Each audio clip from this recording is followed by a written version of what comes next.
Hello guys, welcome back to the channel. In today's video, I would like to show you how to enable eye comfort shield on Samsung phone to protect our eyes from blue light effect.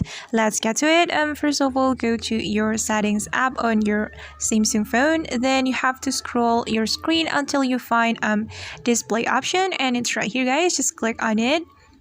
Then click on eye comfort shield right here. You can tap on it, and then you can choose or you can adjust the color temperature as you like. You can go right to increase the color temperature, or you can go left to decrease the color temperature.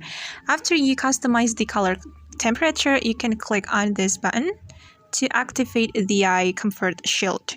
Alright, and actually there is another way to activate this eye comfort shield. We can swipe down our screen, then click on eye comfort shield right here.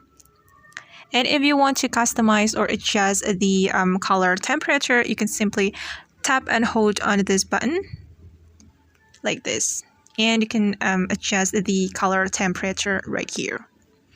Okay guys, that's how we can activate eye comfort shield on Samsung phone. I hope this video will be useful for you.